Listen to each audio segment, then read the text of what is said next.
Our speaker this week is Mr. Robert Ahdieh, and his topic is A Better Way, Lessons from the Baha'i Election Process. Mr. Robert B. Ahdieh was appointed Dean and Anthony G. Busby endowed Dean's Chair at the Texas A&M University School of Law in July 2018. A graduate of Princeton University School of Public and International Affairs and Yale Law School, Ahdieh served as law clerk to Judge James R. Browning of the U.S. Court of Appeals for the Ninth Circuit before his selection for the honors program in the Civil Division of the U.S. Department of Justice. While still in law school, Ahdieh published what remains one of the seminal treatments of the constitutional transformation of post-Soviet Russia, Russia's constitutional revolution, legal consciousness, and the transition to democracy. Ahdieh's work has also appeared in the Boston University Law Review, Michigan Law Review, Minnesota Law Review, NYU Law Review, and Southern California Law Review, among other journals. Ahdieh, an elected member of the American Law Institute, has served as a visiting professor at Columbia and Georgetown Law Schools, as well as at Princeton University. He has also visited at the Institute for Advanced Study, the University of British Columbia, the University of Warsaw, and Singapore Management University, among other overseas institutions. And with that, I'll hand it off to Mr. Ahdieh. Thanks, Bayan, for that wonderful introduction, and to the Bahá'í family for organizing this wonderful series. It really is a great service in general, and particularly at this time when we are all variously trapped in our dungeons, such as they are. Thanks also for the particular introduction, Bayan. Although again, it sounds like a terribly boring guy that you introduced, and so I'll try to improve on at least some of those credentials. When Armin and I first talked about a topic for this presentation back in the fall, obviously elections were on our mind, but I think it's fair to say they were not quite as hot a topic as they've proven in the time since then. Although it's true that even then there was lots of interest in thinking about elections and what they should look like, discussion of how to improve on them, concerns about aspects of them and the like, and obviously all of that has only increased. So lots of different aspects of elections that it seems to me folks are asking about, thinking about, concerned with, and the like. A few of them that sort of I'll put out, and I'm sure there's more, and when we get to Q&A, I'm sure there's others that folks will put out there, but lots of discussion, of course, in recent years about election interference, concerns about election interference. So this is rightly a huge concern, that to the extent to which there is potential, the possibility, whether it's foreign or domestic or otherwise, of the ability of other entities or of whatever kind of entities to interfere with election results, that's a huge concern. Now, the most recent election in the U.S., appears to have had somewhat less of that, an issue around election interference. But even without that, even if we eliminated all issues of election interference, there's ample other concerns that one might have about election processes as well. Another one is the role of money and interest groups in politics and in elections. No one should underestimate the role that it plays. If you look at the amount of money that is spent on elections, that's very clear. But frankly, the more obvious statistic is if you look at the correlation between the amount of money spent and results, it's even more clear. Likewise, the role of interest groups, particularly interest groups that are able to provide funding and support in ways that aren't apparent, are also a concern or a related concern in terms of our electoral processes. Third one, and probably the one we hear about most, is the degree of partisanship. So by all measures, when you look at the data, partisanship is not a new thing, but it is worse than ever. The degree to which folks identify strongly with a single party, with a certain partisan viewpoint, and reject out of hand everything on the other side is incredibly high. Lots of party line voting. But more broadly, beyond the ballot box, the phenomenon of partisanship is problematic in that it has become a sort of a singular prism for everything. Everything is measured through, are you a Republican or are you a Democrat or whatever, some other party. That notion of partisanship is telling me all I need to know about you or all I need to know about a question is really quite a striking phenomenon. And you can think of it almost as really a limitation on voter choice. There really isn't, in the US at least, room for non-major parties. Third parties really, there's almost no realistic way for a third party to gain any significant foothold in the US, given the level of partisanship. and it produces this idea of so-called wasted votes, that unless you choose to vote for the dominant party or one of the two dominant parties, your vote is wasted because, again, there's no prospect of success. A fourth, so election interference is one, role of money and interest group is a second, partisanship is a third. A fourth one that I would add to the mix is the role of personality. Now, I want to emphasize, this is not a new phenomenon. It's not a new phenomenon in the US, and it's clearly not a new phenomenon globally, but it has been relatively strong of late. So the best data out there, and needless to say, everything that I'm going to say is nonpartisan. You can say it equally as to Republican, Democrat, or neither. But the phenomenon is quite striking in the context of former President Trump and the Republican Party, that there's a significant chunk of registered Republicans who when asked if former President Trump formed another party, would you vote for Donald Trump or for the Republican nominee? Say we would vote for Donald Trump. So that suggests, again, there's a personality element that is greater today than it has been in the past. But again, I want to emphasize it's not unique. It's not that that's never existed previously. It's always there, and it's always been a concern for some. Finally, the last one that I would highlight as a concern out there about our electoral processes in general is the question of the merit of the candidates for elected office. And really, this is, are we getting the best people? We talk about this a lot too, that, who are the people who are willing to subject themselves to the process and the role and the ways of working of elected office today. And it's really, are the best and the brightest going to choose that rather than choosing other paths of service, other paths of activity? So these are some of the concerns that are out there. And all of these are things, again, when we get to Q&A, and I'll touch on some of them along the way, but all of these things are worthy of incredible and substantial discussion, needless to say. Today, though, I want to offer some insight from the distinct and maybe even unusual perspective of the election processes and theories and notions in terms of how we elect and think about administrative institutions in the Baha'i faith, in the Baha'i community. Obviously, this is a very different setting and circumstance, right? So, we're talking about a religious group, and we're talking about their administrative institution. So a very different setting. In that sense, my goal is not to convince anyone or to suggest even for a moment that we should cut and paste. We should copy what we do in the Baha'i context and simply try and replicate it in some other context. But we might borrow or at least potentially learn some things from that Baha'i setting, at least in terms of insights and perspectives, and maybe selectively even in terms of particular practices.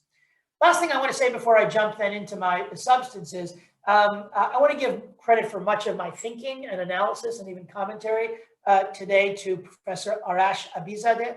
He is a faculty member at McGill University. He's a leading scholar on the subject of Baha'i elections, but frankly on democratic political theory generally. So most of my insights he gets credit for from 20 years of knowing him and talking to him, and also from a lot of his written work. So if you have an interest in delving more deeply as a scholarly matter into some of these issues, I would commend you to his work. And again, it's Arash Abizadeh at McGill University in Montreal. Okay, so let me start then with what's the basic framework of Baha'i elections? So what do Baha'i elections look like? And there are some Baha'is on this call who will be familiar with this, but some are not. And so let me walk through that. So the basics of Baha'i administration is that the structure consists of multiple layers of elected institutions, which are key to progressively larger and larger geographic jurisdictions. Specifically, we've got a series of elected 9-member spiritual assemblies, as we call them, or houses of justice. The spiritual assemblies or houses of justice. In most jurisdictions, there are 3 levels of these institutions: local spiritual assemblies, national spiritual assemblies, and then what we call globally in the world as a whole, the Universal House of Justice. A few large jurisdictions, and particularly ones that have federal or structures of federalism, the United States, Canada, and India, have an additional layer of what we call regional councils. I'm going to leave those regional councils aside for the moment, although I'm glad to come back to them in the Q&A if people are interested. What's notable, though, is that other than those 3 countries and that one difference, otherwise, everything else that I'm going to talk about is universally applicable in all Baha'i jurisdictions in every corner of the world, which is an incredibly diversified range of countries, municipalities, cultures, religious traditions, political contexts, so on and so forth, which itself may be a telling phenomenon. In that sense, if this system that I'm going to describe to you works so well everywhere from Papua New Guinea to Tokyo and San Francisco, that may suggest something interesting about its relevance and applicability and the insight it might provide to us. So what's then the electoral process for each of these three levels? I'll start with the basic frame, and then I'm going to talk about some of the principles that are also at work. First, the local spiritual assembly at the local level. So at the level of electing the local spiritual assembly, all Baha'is of greater than 21 years of age, considered adults, in the relevant city or locality, they are eligible to vote in the election of 9 individuals that comprise that local spiritual assembly, with any other adult living in the jurisdiction eligible for election. Elections take place by plurality vote. A majority vote is not required. And it's required that each individual voter vote for 9 individuals. I'm going to come back to that later on about why that might be significant. So each individual has to vote for 9. And then the election is by a plurality vote, so no requirement of a majority. What about then the National Spiritual Assembly? So that's at the local level. At the national level, what does that look like? So the Baha'is who are resident each of a set number of units, as we call them, that cover the entirety of the country, with each unit having roughly comparable population of Baha'is, I should say, in that jurisdiction. Each of those units elects 1 delegate who goes to a national convention, and the delegates at that national convention then each vote for 9 individuals, again, required to vote for 9. They vote for 9 individuals to be members of the National Spiritual Assembly, and again, by plurality vote rather than by majority vote. Finally, then at the level of the Universal House of Justice, the members of the National Spiritual Assemblies then go and vote for 9 individual members, again, using the same basic rules. The elections at the local and national level are annual. The election of the Universal House of Justice happens every 5 years.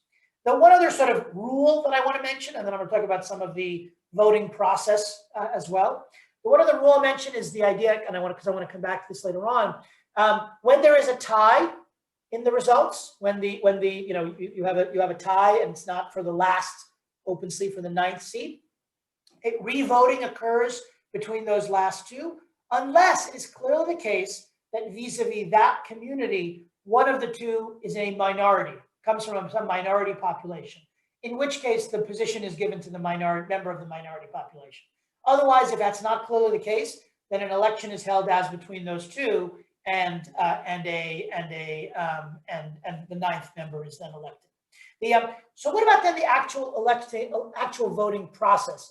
So here's where, in some sense, it gets even more interesting, I guess I would say, in terms of potential applications, lessons, principles of relevance to our electoral processes more generally. So a few things that I would mention. First, there's no candidates. Nobody stands for election in any of these elections that I described at the local level, the national level, or the international level. In fact, there are no parties or slates either. There's no nominations of individuals. There's no electioneering or campaigning of individuals. There's not even to be any discussion of personalities at all. So even if we said there's no candidates, there's no nominations, there's no parties or slates, you might say, well, but I could say, I really recommend Bayan as an appropriate person to be on the local assembly. Even that's not considered appropriate in the context of Baha'i elections. There's to be, again, no discussion of personalities. In turn, the ballot is to be a secret ballot. Each individual is to be able to vote their conscience without again, in secret. And there great measures are taken to maintain the confidentiality of each ballot. The electoral process and participation in it is described, and I'll come back to this too, as a sacred duty or responsibility. And the actual voting takes place in what is described as an atmosphere of prayerful reflection. It takes place in an atmosphere of prayerful reflection. So that's the basic structure, and then these characteristics of it, the process that is followed for the election. I'm glad to answer again in Q&A questions about any of that, but really my goal is, what I want to really try and do is 3 things, using the time we have before we go to Q&A.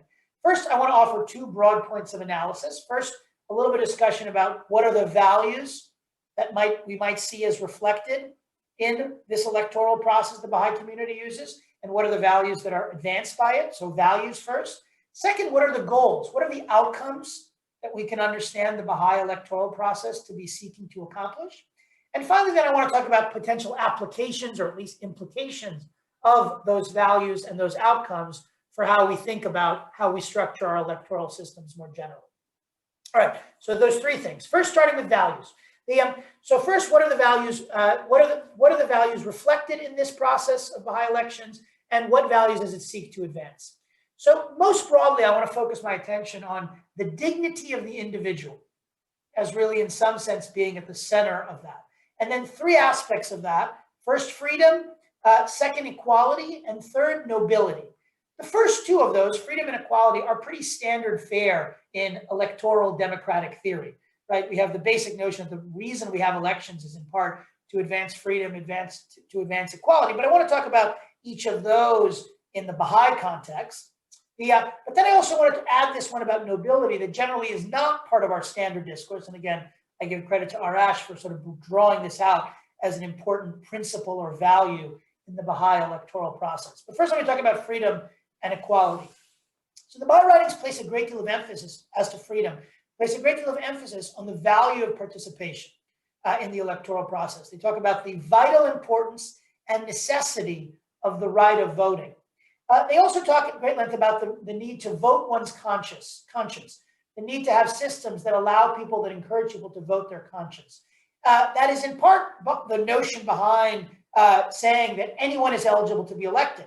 Because again, if I think that Bayan is the right person to be elected, he shouldn't be able to opt out of that. He should be, if I believe and others believe that he is the right person as a matter of our conscience and our prayerful reflection, he should be a potential candidate to serve.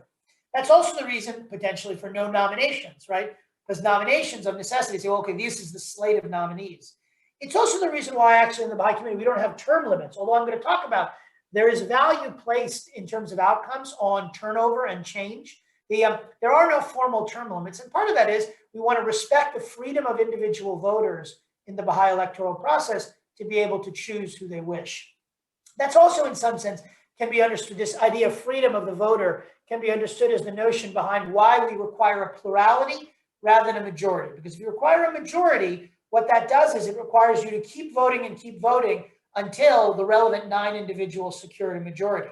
But the only way that happens is if we force individuals to vote for someone different than those that they initially would have voted for. Otherwise, you will keep getting the same results. So if we required a majority vote, that would in some sense undercut the freedom of the individual to be able to exercise their conscience and to vote their conscience.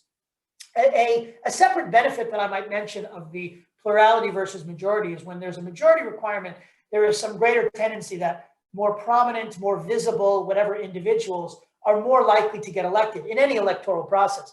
Because if you require a majority, who can acquire a majority is necessarily going to be big names that everyone knows as opposed to others. One last point related to the freedom element of human dignity that we're trying to advance here.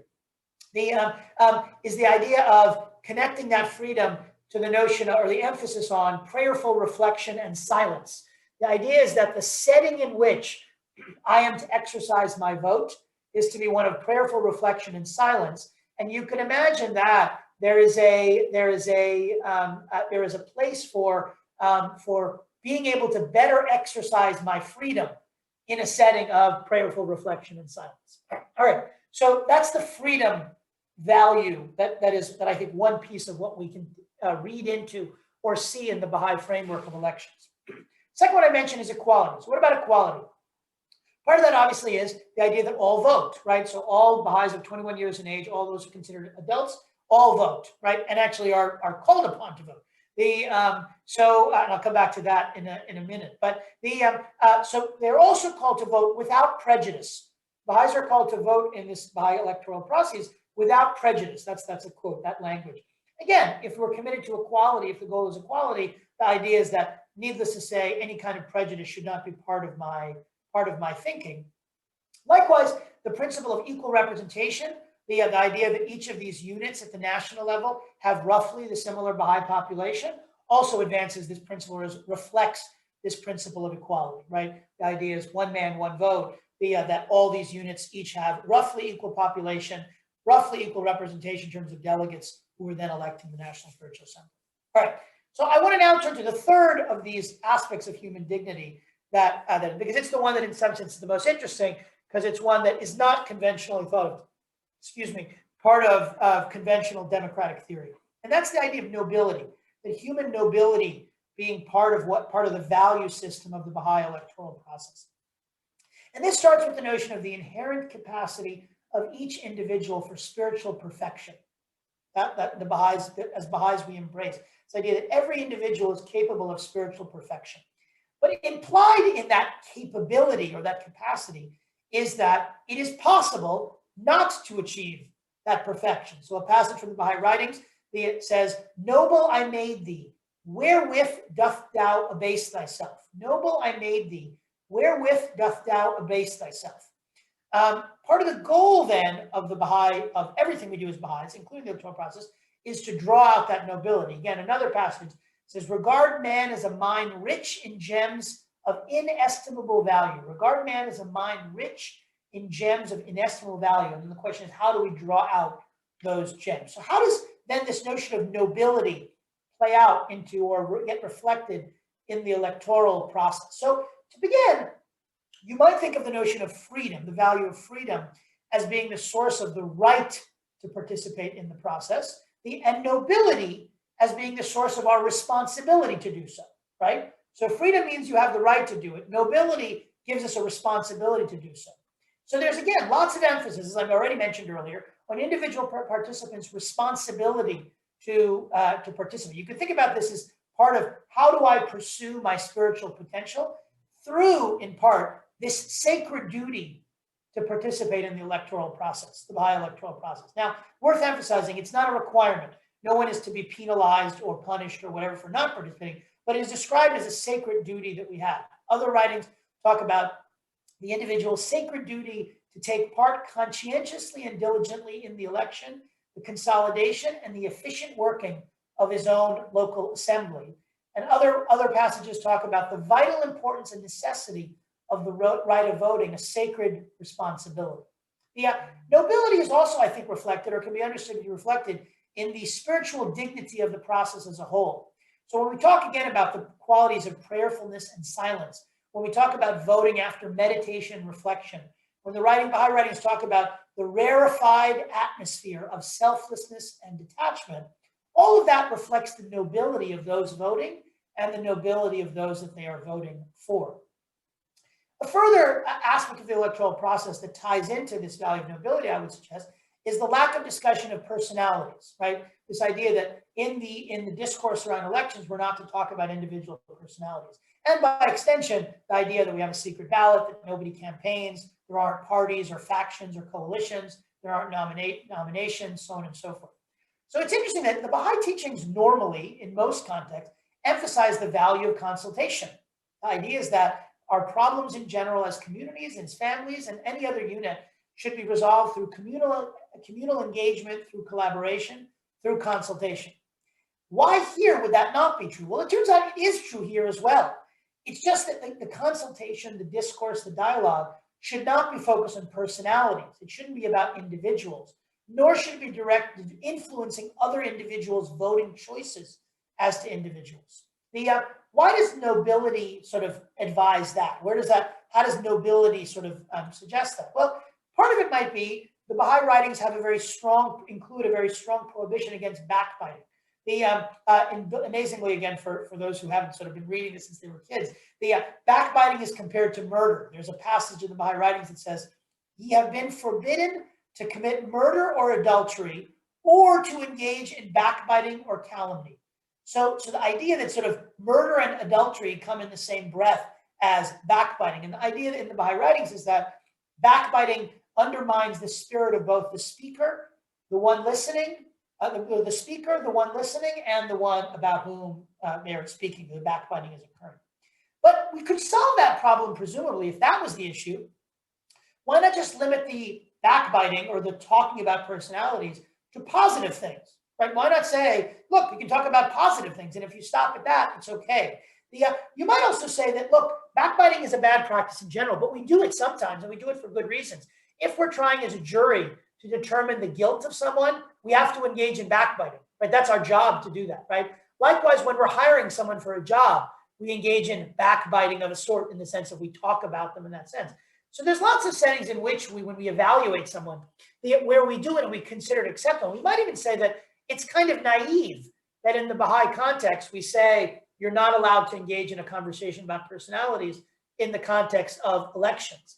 But I'd suggest that all of that points to a separate issue and a separate sort of way of understanding the emphasis on not talking about personalities.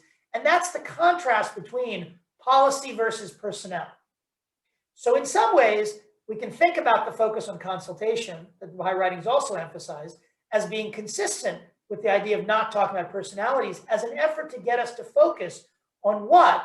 Policy questions and policy choices, and to focus our consultation and our dialogue on policy rather than on personality. A good way to do that is to not tie our consultation too much with personality. It can very easily thus become a distraction if we start tying policy questions to personality. Back to one of the issues that we're talking about today. That is a big issue today.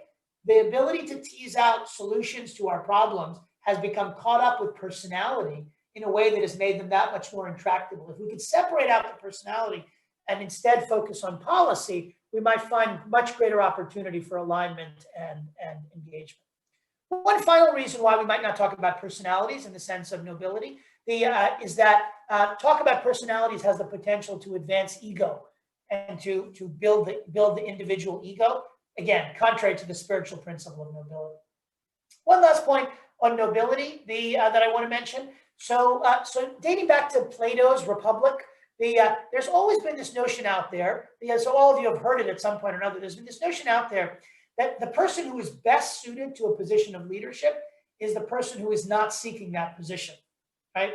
You can think about that potentially as being part of no nominations, no campaigning, no discussion of personalities as well, I think, right? But the idea is that we want those noble individuals who are prepared to serve if called to do so, but do not seek to do so or do not covet those positions of leadership. And so nobility might also be understood as tied in with that notion of those are the people we want for these positions.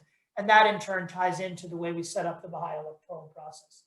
So I wanted to focus most significantly on dignity as the value, and then these three aspects of it, freedom, equality, and nobility in particular. But it's worth noting two other aspects of the value system that I think are important to the Baha'i electoral process. The first is the idea of advancing unity and solidarity. So the notion of the fundamental moral and spiritual unity of all human beings follows very naturally from our individual dignity, but really is a social value, right? What do we do, or how do we accomplish the goal of advancing, promoting, securing the unity and solidarity of the community generally is, I think, part of the idea of how we structure our electoral processes as Baha'is, and the value of individuals in the Baha'i electoral process weighing the interests and needs and concerns of others. Why? Because that helps to advance our unity and solidarity.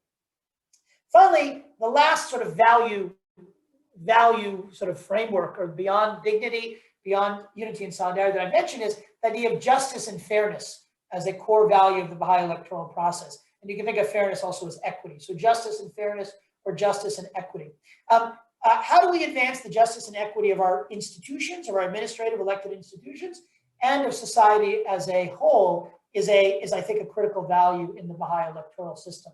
You might think of this as not just the benefits of considering the interests of others, hence unity and solidarity, but the moral responsibility that we have as individuals to do so. The moral responsibility to consider the needs and the interests of others. Hence, in the electoral process, you can see the idea that all of us have to cast an equal vote, right? Have to cast 9 votes. When you vote, you got to cast 9 votes, as in some sense trying to advance this. We are not trying to promote individuals or the benefits of one. We really all have to go through the exercise of saying broadly who should comprise this local spiritual assembly. The principle of proportional representation in the election of delegates and then the National Spiritual Assembly by extension likewise reflects obviously justice and fairness, or justice and equity as well. Okay, so those are values that I would sort of put on the table to think about that we might see in the Baha'i framework, and we might see the Baha'i framework as advancing. What about then outcomes that the Baha'i system seeks to advance? So a few points about outcomes, then I'll turn to my last portion, which is applications and implications of all this. So what are outcomes that the Baha'i electoral process seeks to advance? You might start with individual qualities of the individuals elected to Baha'i administrative positions. So the Baha'i writings say a great deal about this. Someone quoted already some of it in the chat.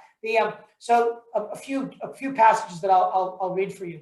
The Baha'i writings say that those elected to any of these institutions should possess, quote, the qualities of unquestioned loyalty, of selfless devotion, of a well-trained mind, of recognized ability, and mature experience. They are to be individuals who are faithful, sincere, experienced, capable, and competent. Upon election, in turn, the Baha'i writings say that those who are elected should, and again, this is a quote, should seek to win by every means in their power the confidence and affection of those whom it is their privilege to serve. Indeed, they should seek not only the confidence and the genuine support and respect of those whom they serve, but also their esteem and real affection. So these are the individuals that in the Baha'i system, electoral system, we are trying to put onto these institutions. There's also institutional qualities that we're trying to achieve, their outcomes.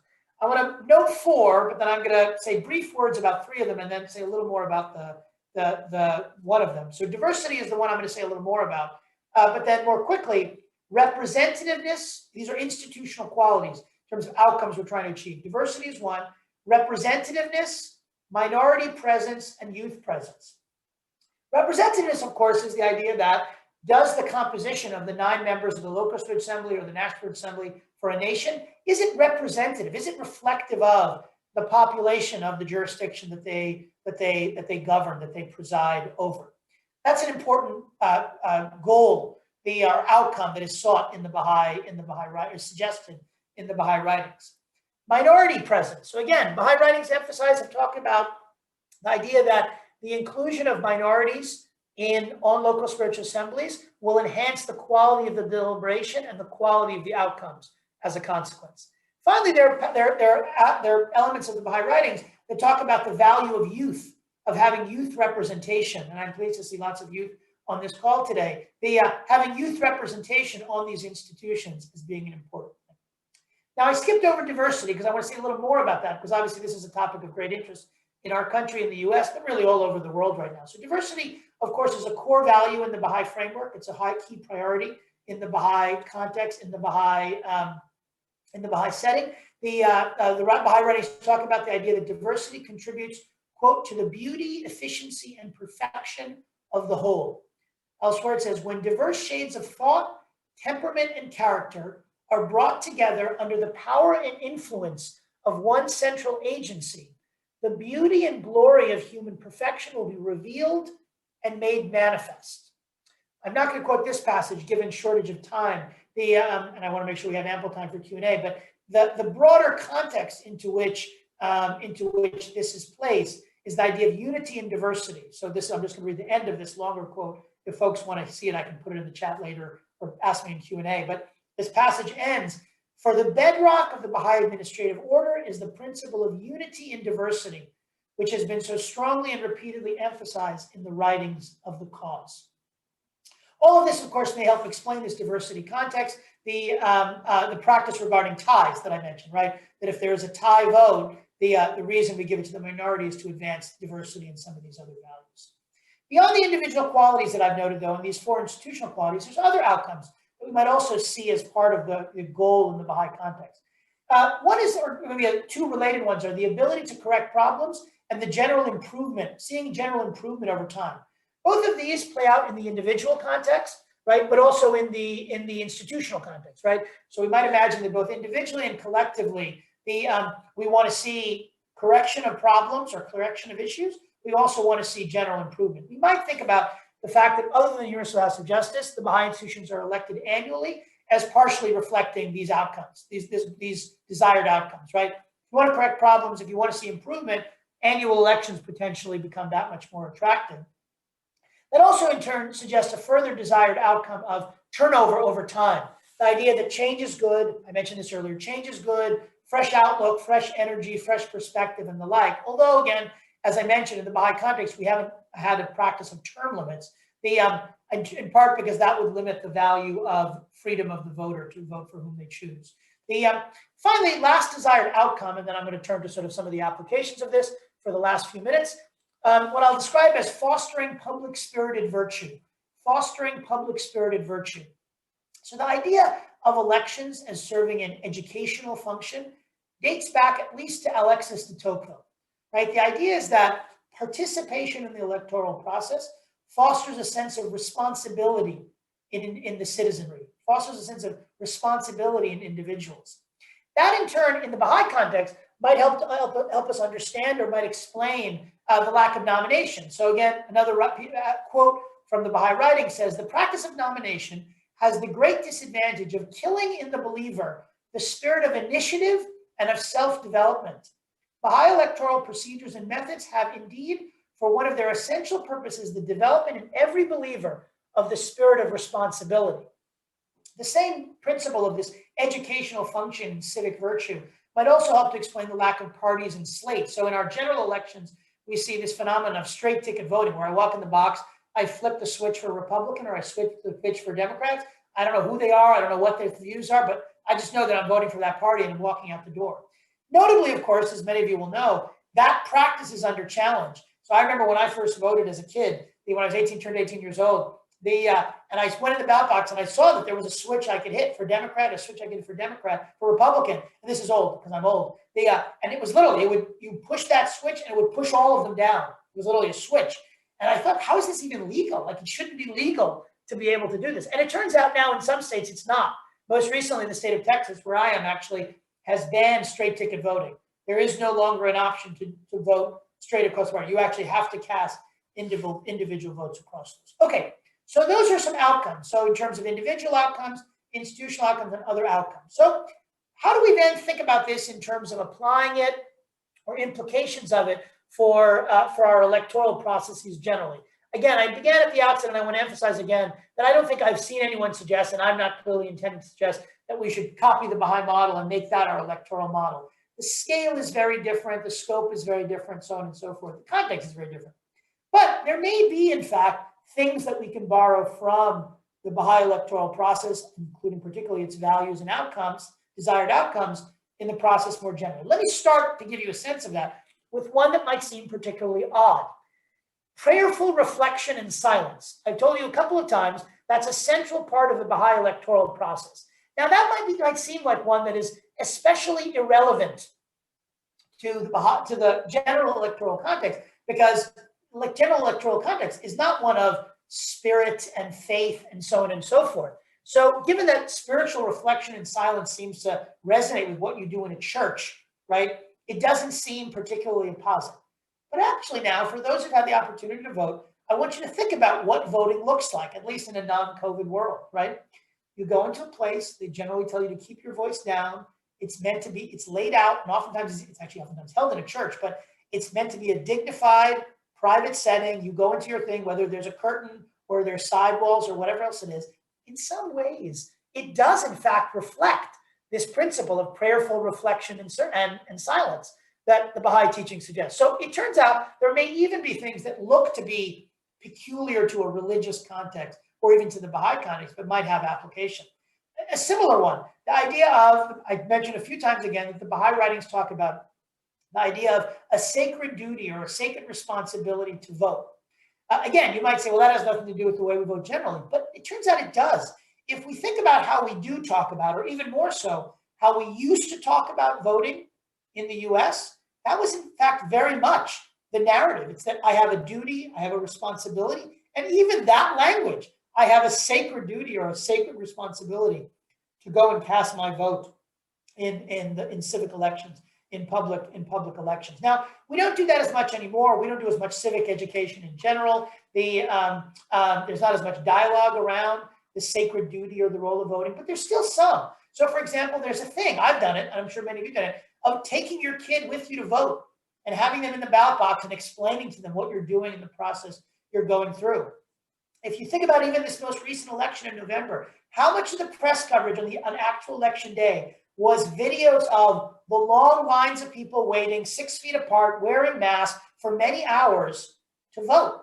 What that was, in essence, the implicit message in that was what? Was that these people are doing their sacred, they're going to stand in line for 1 hour, 2 hours, 3 hours, whatever else it is, because they have this responsibility, this sacred responsibility to fulfill. So could we do more of that? What might it look like? Well, obviously, we could do more civic education, right? So if we want to learn from the Baha'i context, maybe we need to double down on civic education and talking about the sacred duty and responsibility to vote. Might that notion, or coming back to that notion, might that change our notions about accessibility, right? So obviously lots of discussion right now about access to the ballot and these kinds of things and how hard or not hard it is. If in fact we can reframe the dialogue around the sacred duty and responsibility to vote, that might impact some of our assessment of policy choices around how many days you can vote, how long you have to vote, how long ballot boxes stay open, all of these kinds of things. It might also impact the level of education. So my wife is from Oregon, and in Oregon, every voter gets this, insanely thick book, basically every election season, that goes in great detail on the policy preferences of those who are running for office, how they voted on particular ballot measures, detailed descriptions, pro and con of what they look like. So you can imagine more education as being potentially a part of highlighting the sacred duty of this sacred nature of this duty and responsibility. You can even imagine more complex ones, just to give you a sense of why I don't think of these as partisan questions.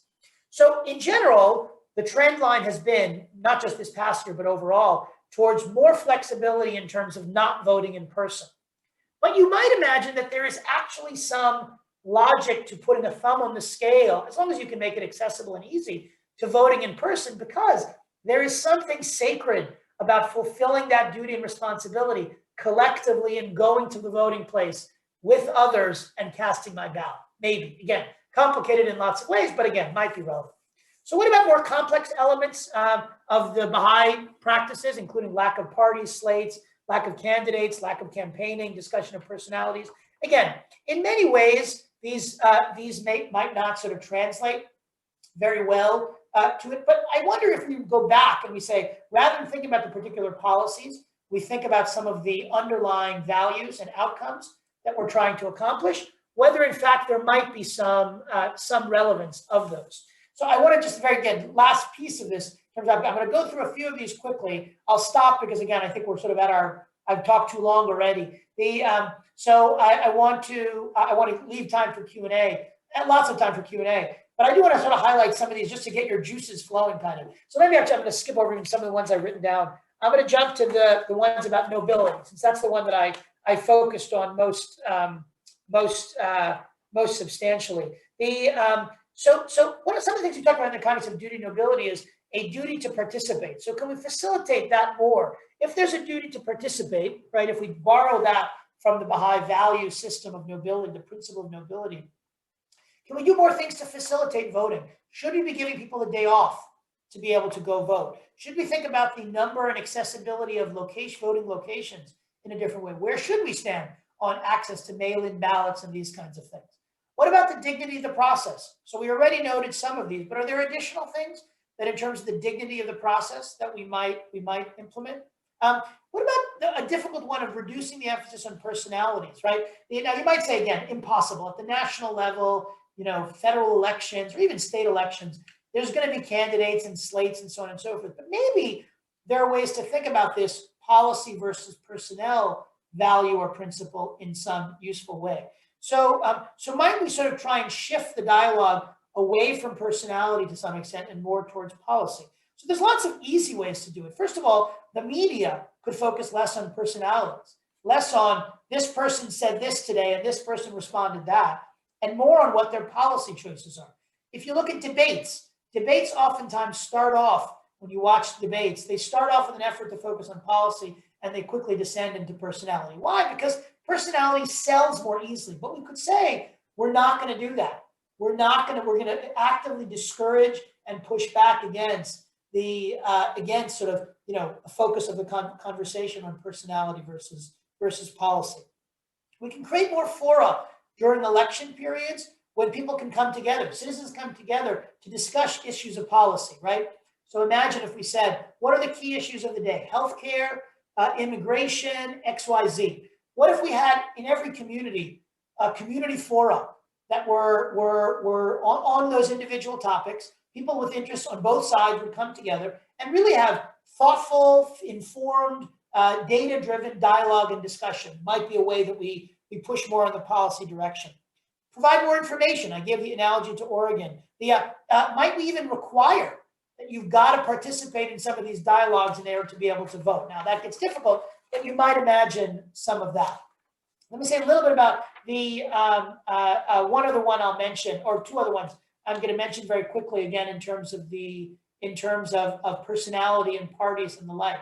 So we might imagine sort of pressing greater institutional transparency, right? So if we said, what do we do so that institutions, so in the Baha'i context, there is this expectation of institutional transparency of Baha'i institutions.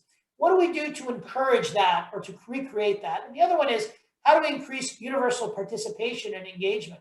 So as to the first, as to sort of more transparency, how do we change the mindset of elected officials so they think of their duties as to be transparent and open? So we could change rules about accessibility and dissemination of information. We can introduce clear language rules to say that regulation and legislation have to be phrased in clear language or have to have a clear language summary so the citizenry can understand what it is that's being voted on, what it is that's being done. In terms of universal participation engagement, as a Baha'i, in one of the Baha'i elements of this, education may again be part of it. They make it part of the routine, that the news and these dialogues and the like are constantly advancing that. We could imagine sort of, again, in the context of work, are there requirements that, you are engaged in some ways in dialogue around issues of the day? Perhaps or again, our employers obliged to give time off, so on and so forth. There's lots more of those applications that I can talk about. But again, given limited time, I want to stop there and open it up for your questions. Again, the broad implication that I want you to take away from this is not the Baha'i system is better than the current system we use in the United States or elsewhere. That's obviously not true in some generic or absolute sense. But it may be that in looking at this very different process that works in this wide array of diverse contexts, right? It may well be that there are lessons for us to learn and borrow for our electoral processes generally. So let me open up for questions from there. And again, I'm glad to elaborate on some of these applications if of interest, but also to answer any other questions that you might have. Thank you, Mr. Ahdieh, for your talk. It was so enlightening. I really liked how it was in like a clear format. We could all really understand everything perfectly. So now we can go to question and answer. So if you have a question, you can write it in the chat and I will read it out loud.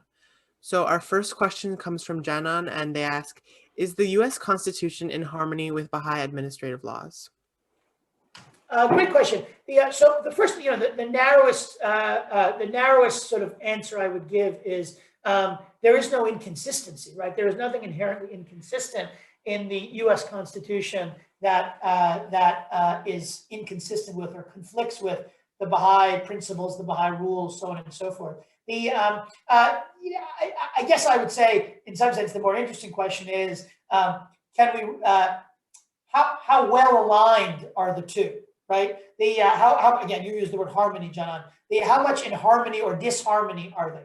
So here's what I would say. I think the U.S. Constitution may be in more harmony with the Baha'i process than our current political state of affairs. So remember, there is nothing about political parties enshrined in the U.S. Constitution. Now, I don't want to be silly. It's not that at the time of the U.S. Constitution, everyone was lovey-dovey and, they were all one happy family. That's utter nonsense. On the other hand, there was some significant notion that the divisions into this partisan dynamic would be problematic and dangerous, right? George Washington in his farewell speech very famously advised against, the factionalism. Now, again, he contributed to it too, to be clear.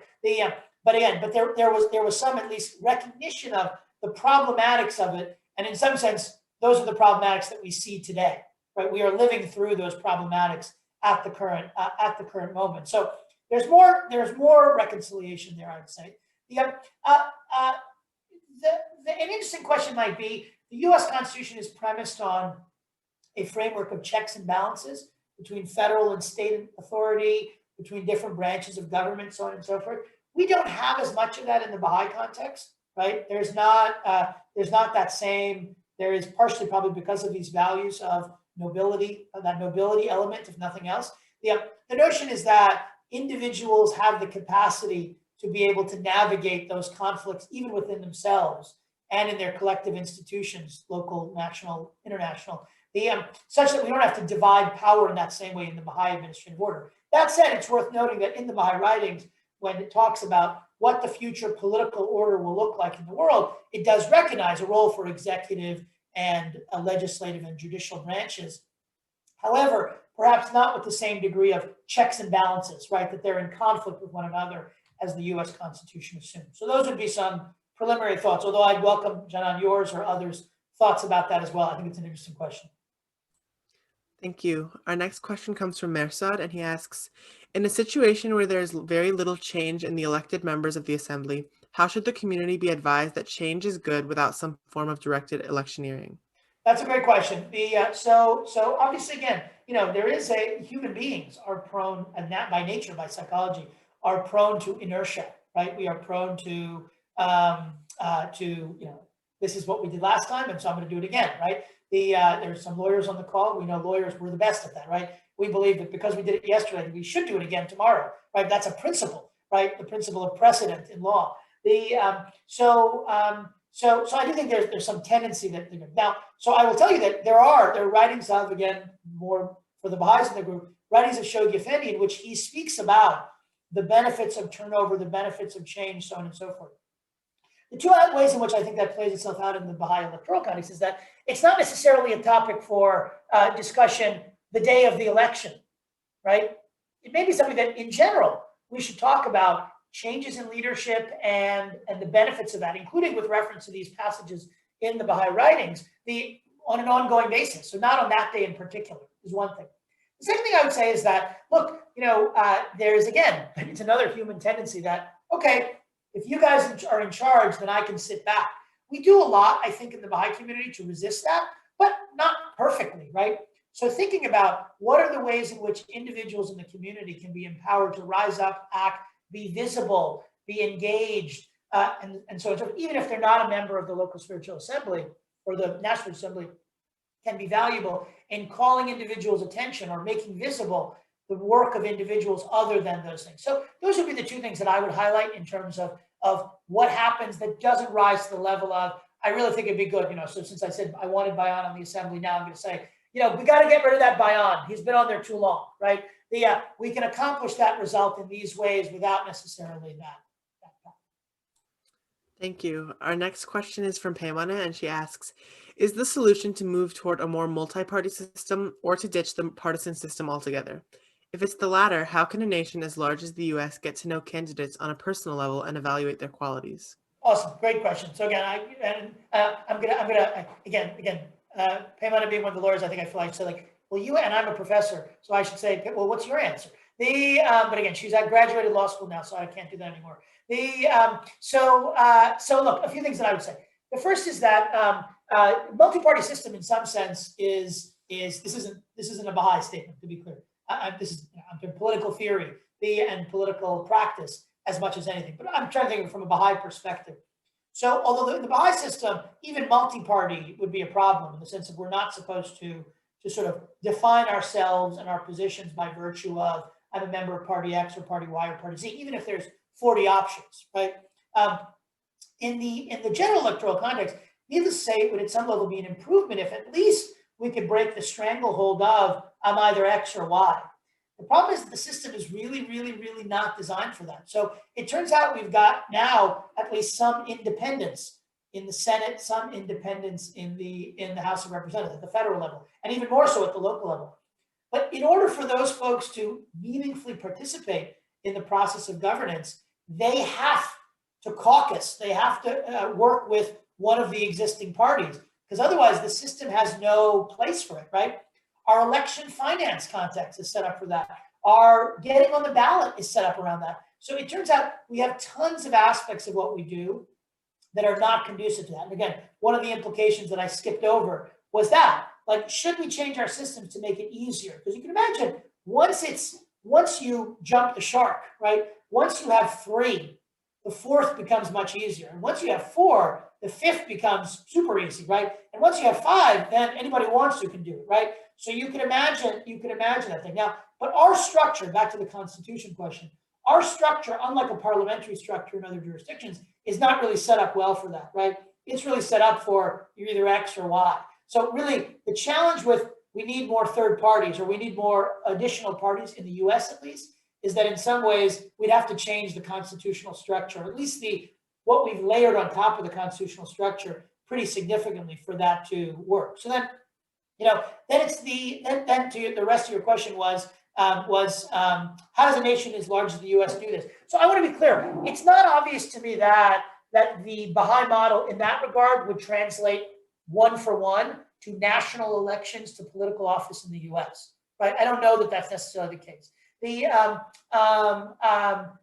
But let me say what ways in which you might see that. So the truth of the matter is that there are people who are known quantities in the US that frankly we even say that person would be a great individual to have in a position of more decision making. There are lots of us would say that, but they don't run, or they're not a political figure, or they're not in politics, or whatever else it is. So if you imagine a national level structure, right? And particularly if you imagine a national level structure akin to the Baha'i context, where it's a council rather than one individual, right? You can imagine ways in which we could actually, now things would have to look different, right? It can't be that the way in which Kim Kardashian would be elected every year, by that measure, because of how people become visible in the US today. But we can imagine that being different, right? We can do more work in the media and other mechanisms to highlight the work of individuals at the local and state level that might be of interest to and relevant to folks thinking about it. So I think you can think about aspects of it, but I wouldn't want to overstate it. If you told me tomorrow, should we abandon the US system and go with a 9-member body, right, that's elected from anyone in the country, I would probably say, no, I wouldn't do that, right? I don't think our systems are set up for that at this stage. Thank you. Our next question is from Ahdieh, and he asks, what can we do to not have the same group of persons for years and years, and how can we increase the numbers of minorities? Yeah, so look, so let's start with the on the first part. The easy one is term limits, right? And so I was involved actually in the legal side of early litigation around whether term limits were legal or not. And most of those obviously concluded that they were legal, at least in most contexts. But in the Baha'i context, we haven't used them. Again, remember, the Baha'i principles in this context are not straitjackets, right? I don't know that I would say I could never imagine that there will be some practice of term limits. It might be one day, but let's start for the moment with the premise that we'll take term limits off the table, because if there were term limits, obviously that's an easy way to force turnover and change. But the other things, again, is I do think a consistent, this is a little what I said earlier, but a consistent emphasis on the value of new ideas, new perspectives, new contributions, so on and so forth, I think can be hugely beneficial, right?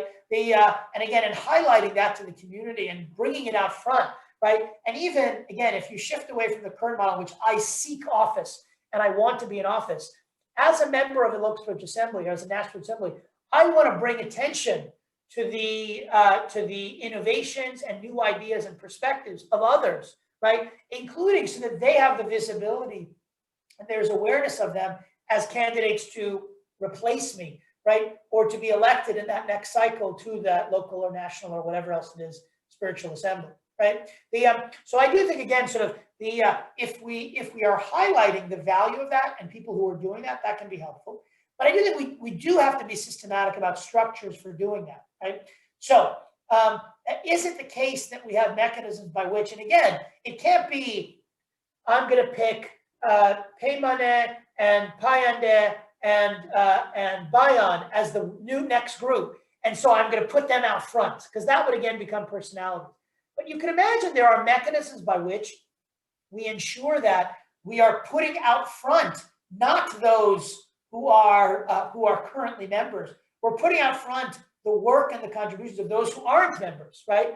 Putting them in positions as spokespeople, as leaders, as decision makers, whatever else. And there's nothing that is exclusive. So we think, again, for the Baha'is in the group, especially when the Universal House of Justice at the international level speaks, they never speak one individual.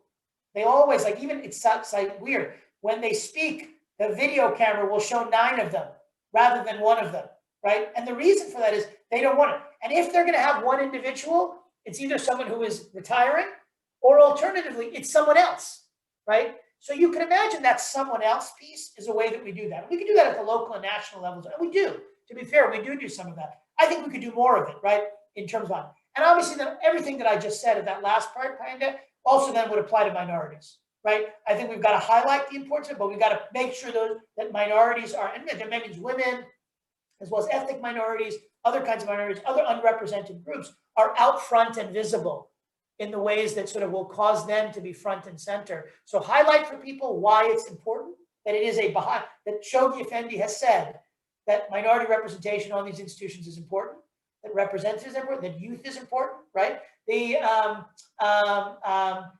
then also make sure we're putting people out front, who then people see and say, oh, look, that person has those qualities that I mentioned earlier that would make them suitable candidates. Thank you. Our next question reads, is there checks and balances within the Baha'i administrative system? So, you could say yes. Again, so if we think of checks and balances in the U.S. context, we think of there's vertical ones, federal government, state government, and then we think about horizontal ones, which are executive, legislative, and judicial. So, we obviously have the vertical one, right? So there are checks and balances in the sense of there is provision for appeal and for decision making at a higher level, so on and so forth. So there is that element of it. The horizontal one, there is not as much of. Now, in addition to the elected Baha'i administrative institutions, there are these, what we call the institutions of the learned. These are appointed individuals who serve in certain functions. I think it would be problematic to think, at least from my perspective, and I'd welcome the thoughts of others too. I would be nervous about thinking about those as being checks and balances in any conventional sense. It's not, you can't do that without my permission. But there is, in this notion of consultation and dialogue, some strong emphasis on how do we ensure that there are external validators, not checks, but external validators of what it is that a given institution is doing, right?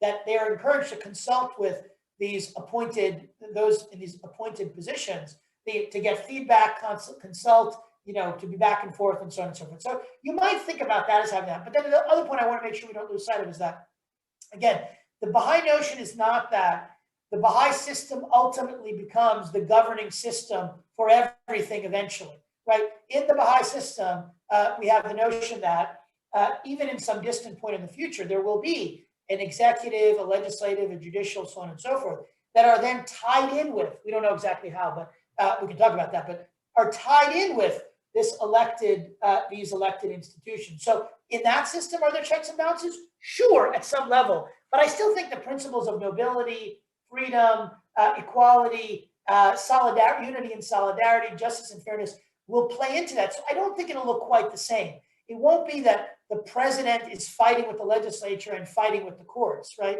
Instead, it'll be these institutions have different roles and functions and areas of expertise, and how can they complement each other in some ways to produce better results? That doesn't mean they will never disagree and that there won't be conflict. Of course, there will be conflict. But that's not the purpose of the system to sort of navigate conflict.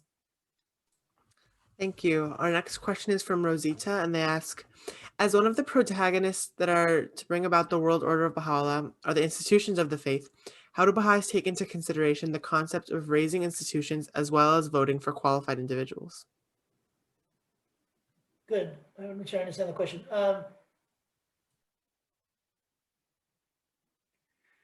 Okay, good. That's a great question. First, obviously, the first thing I want to say. So again, one part of that is when we talk about the world order of Baha'u'llah, part of that is what are the institutions? I don't think that's the main emphasis of the question, although Rosita, tell me if I'm missing that. so how do we balance those things? So part of that was what I was trying to emphasize earlier when I talked about outcomes. That it is important to recognize that in the Baha'i writings, the language we are most familiar with as Baha'is is that language about the qualities of the individuals we elect. We are much less attentive to, or at least talk less about, those institutional qualities, right? Representativeness, diversity, youth, what's the minority representation? There's another one. So we are much less attentive to those. So I think it's important, as well as the turnover, as well as the ability to correct problems and improve. Yeah, as minority. So what I would say is that I think it's important, and this goes back to this. There's a tendency to say this principle that we shouldn't talk about personalities. Oftentimes is reduced to we're not supposed to talk. We can say prayers when we're voting, and that's about it. But that's not the case, right? It turns out consultation is totally fine.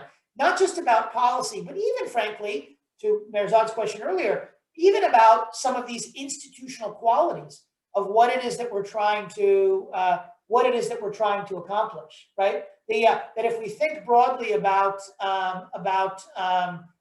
what the institution should look like as a whole, those are incredibly relevant and consequential things for us to consider and to weigh. So I think, again, it's a little bit of trying to balance those. We're picking individuals. Now, worth noting, I think the Baha'i writings are also clear that they shouldn't come at the cost of things. It's not that I should say this person is not qualified, but they're new, or they're young, or they're diverse. I don't read at least the relevant writings to suggest that.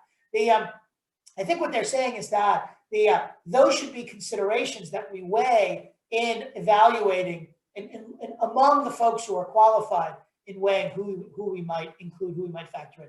Rosita, tell me, I'm not sure, I want to make sure I understood the question. So if that wasn't responsive, obviously follow up, and I'm glad to sort of elaborate or clarify or try again. Thank you. Our next question is from Mirzad, and he asks, usually each member of the assembly is associated with the whole body. So in your mind, should the current assembly members share their thoughts regarding assembly turnover in the months prior to voting?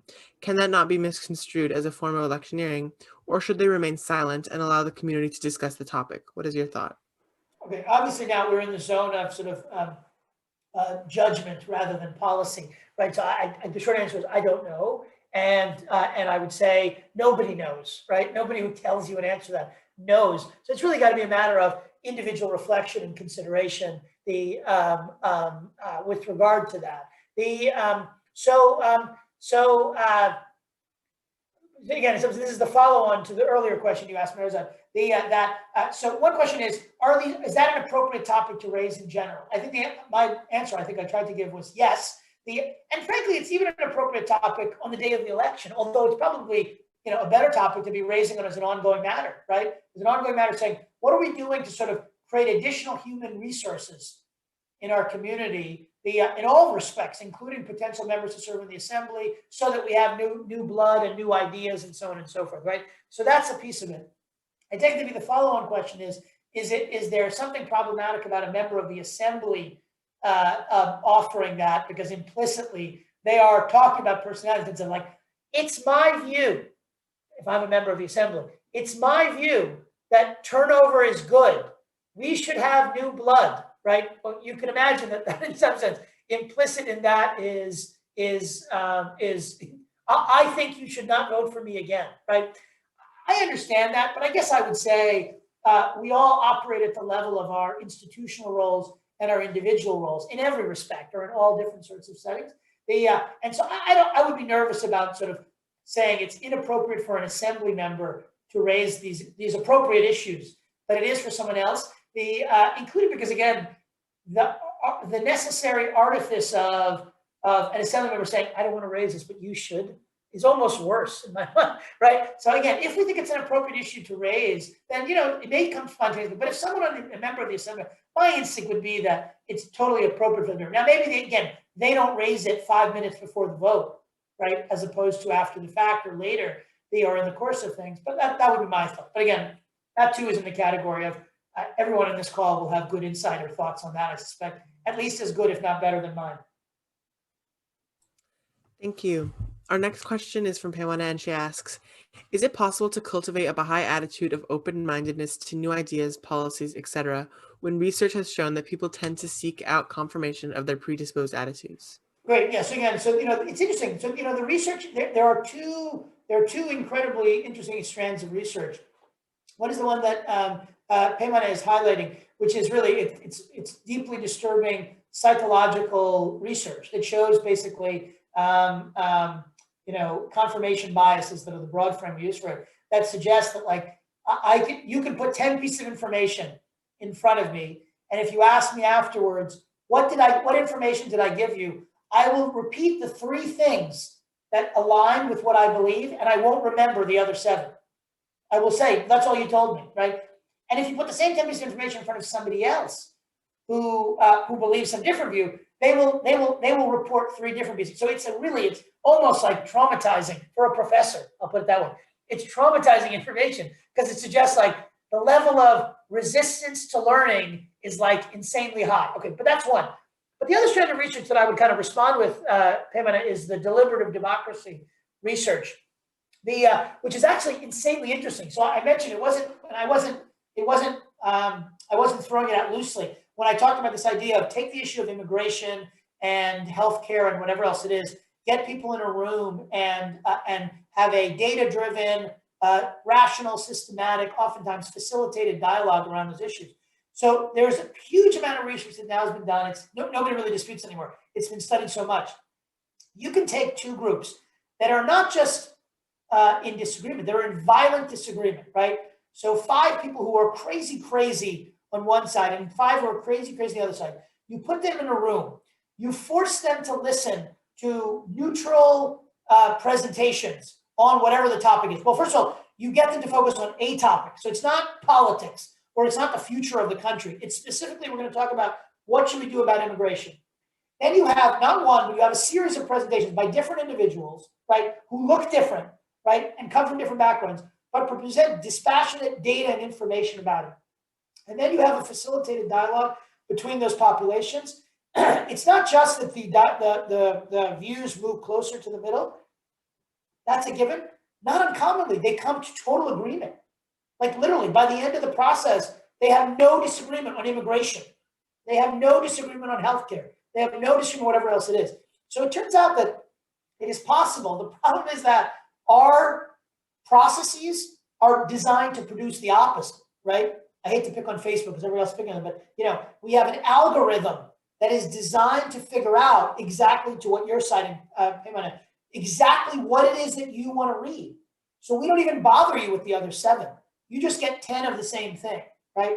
So the question is, can we reset that? And now this is back to, again, I think Pamela, whoever asked the question about the national level, right? The national level becomes huge because can you do that at a national level? Obviously, it's much harder, much easier to do that in one little town or one city or one bigger city, but even it gets harder. But even at the national level, you can imagine putting in place structures that facilitate this, right? That are designed to facilitate this kind of thoughtful, rational policy discourse divorced from personality, right? Divorced, you hope, from party, right? And then see where that dialogue goes. So actually, I really do think that it is possible to generate that. It takes a lot of work, and it really does require a significant departure from the way in which we do things now, which is that how can I reduce things down to a bumper sticker that will make the people who already agree with me even more violently? And that's not one side or the other, just back to the partisan thing. That's true of Democrats and it's true of Republicans. And anyone who doesn't think so, I'm glad to send them the information and the data that suggests that everybody does that. That's the way you win. In politics today in the United States, at least, that's the way you win. So everybody has to change the way that works. Thank you. So I don't see any more questions, but we can pause for a few moments in case anyone else has any more questions. Let me see.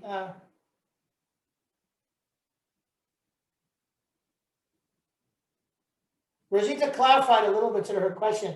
In the text to me.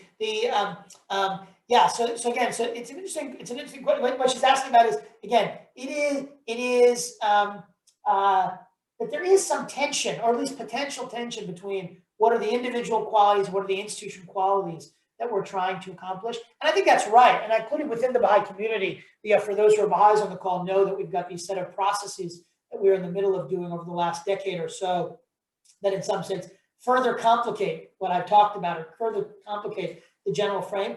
I actually think of those as all complicating in good ways, right? First of all, because we're increasing the pool of people who are in positions of leadership and influence and impact and visibility is one thing I'd say. But also I would say that, again, part of the way that we move away from the focus on personality or individuals, I think is we recognize that there are functional responsibilities that vary across different duties, right? So this is going to sound a little weird. And I'm not, this is Bobby talking, not Baha'i Writings talking. The skill set of being a good member of a local spiritual assembly may be different than the skill set of being a good member of X or a good at Y, right? So the more we think about this as one size fits all, we are trying to identify the 9 best people in the community, right? That's a problem, right? But the more we think of it as, for what's involved in this, let me give it's a stupid example, but somebody who is really good at taking the initiative, running with it, making things happen. If they work, great. If they don't work, they can go, look, we tried it, didn't work. Let's go on to the next thing. That person might be the last person you want to put on the local spiritual assembly, right? Because that's the person you want, not, let's sit in a room every Tuesday night for 3 hours and consult and talk about what we should do about X or Y or Z. That's the person you want to say, go forth and run with it, right? And see what happens, right? So I do think, again, for me, the what I would say is that what our aspiration should be in the Baha'i context, but frankly, in the more general context, is recognizing that it's not the case that the best person becomes this, the second best becomes this, or the best people become a member of the assembly or whatever else it is. It's what are the particular skill sets that we need to thrive as a community, be that Baha'i or otherwise. And then who are the individuals we put into different positions? And it's not also for life, right? Part of the charm of, and this goes to the turnover, I think the reason we elect every year at the local and national level is because we want that churn. It doesn't always happen in practice, but we want that turnover and that churn because that's what enables us to bring in new blood. Some of those people serve well in that function, and now they're ready to go do something else, right? And then other people come in, and then they're ready to go do something else, and so on and so forth. So I wouldn't think about this as overly we're trying to figure out the assembly. I would say as a comprehensive system, different individuals have different skill sets. Some are suited to X, some are suited to Y, and some are suited to X versus Y at a different point in their life, right? So for what that's worth. Thank you. Our next question is from Mandana, and they ask, what happens if one member of the assembly does something bad? Do you wait for 1 year to replace them, or do you change that member right away? So again, there are provisions for an assembly member, obviously resigning, of course, but even being removed. They're not commonly invoked, I would say, as an empirical matter. Frequency, it doesn't occur frequently, but there are provisions. So it is not the case that one must wait. And there are times when, frankly, not only as a practical matter, but as a principled matter, it's not appropriate to wait, right? So there are structures that allow for that. Again, there's also a pragmatic element to this. Of if there is to be an electoral, election coming thing, but that doesn't always work, right? Because again, not uncommonly, there are issues where they're not going to be publicly disclosed or something like this, and so. But you might imagine even there that it's not replace or change the member right away. It may be that they resign, right? And that then there's a signal associated with that. So I think it probably depends on that kind of thing. The other thing is, of course, there are provisions for when someone leaves the assembly, a by-election being conducted. There's provision for that. But the question is, all right, if you are within a certain proximity to a new election, is there time? Because there's time requirements in terms of notice to those who are voting. Do you do a by-election or do you wait until the new election? Maybe one other aspect. Thank you. Our next question is from Nikki, and she asks, the vote or decision of Baha'i institutions is provided to the community without identification of how each individual member voted. Do you see any space in our current democratic institutions or court systems where such a method of decision-making can be implemented? Okay, well, let's talk about the court systems first, right? Because the court systems, have an interesting tradition in this regard. So it actually used to be the case, and it is still the case in many countries, that there is no such thing as signed opinions, right? That the court issued it as an opinion as a whole. Even if there were dissent, there was no dissent, right? So it may not have been unanimous, but if it was a majority, there was the opinion of the court, right? And that was the thing. This still shows up a little bit in that you will have per curiam opinions from, for example, the U.S. Supreme Court, and other courts can do this too. It's a per curiam opinion. It means no one has attached their name to it, and it's interesting. Why is that done? Sometimes it's done because nobody wants to be blamed for it. But sometimes it's done for exactly the opposite reason. In some sense, the way that you're describing, Nikki, here, it's that we want to convey that this is not a function of personality, right?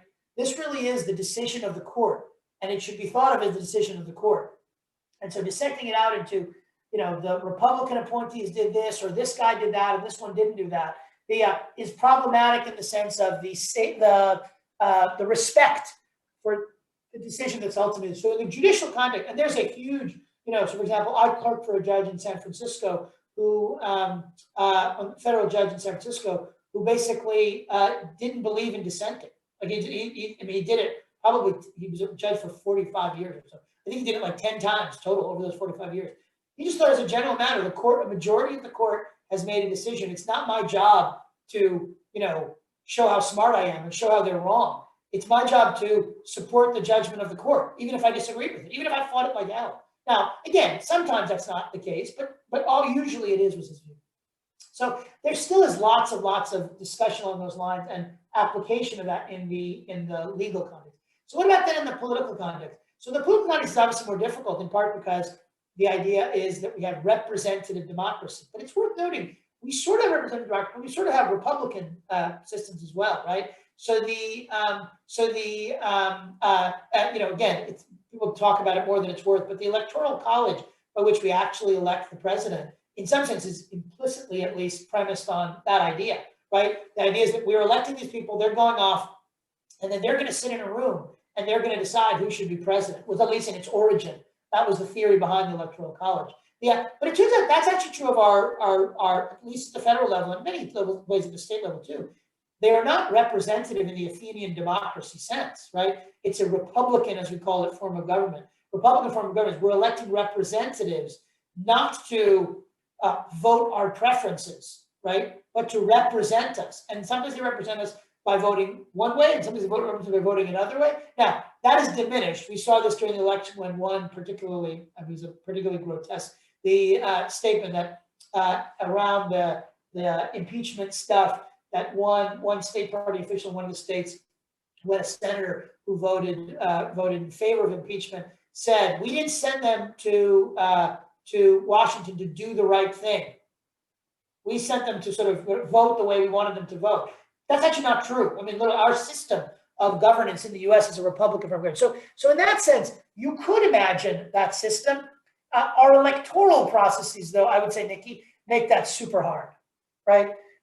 Because again, people run on, I voted this way versus that way, right? So I don't think there's something inherent in it that makes it impossible to do that. But given the way we run our electoral process, it's very hard to reset that thing. Now, on the other hand, could we, if we're starting from scratch, or could we imagine other systems where that would be the case? Absolutely. There's no question that could be done. Thank you so much. So I think just for time's sake, we're going to close off the questions here, but I wanted to thank you again for your talk, Mr. Ahdieh. I think everyone really enjoyed it, and then especially the follow-up Q&A really deepened all of our understandings.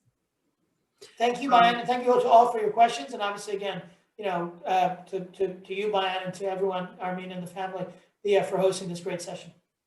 Thank you. So next week's speaker is going to be Dr. Behrouz Sabeh, and their topic will be what a world civilization looks like from a Baha'i perspective. And again, these talks occur every Saturday at noon Eastern Standard Time, so please invite your friends and family. And if you're new to the Baha'i Faith or if you'd like to be added to our mailing list, please fill out the Google form that we'll put in the chat below. Thank you, everyone. Hope to see you next Saturday. Bye. Thank you all. Bye.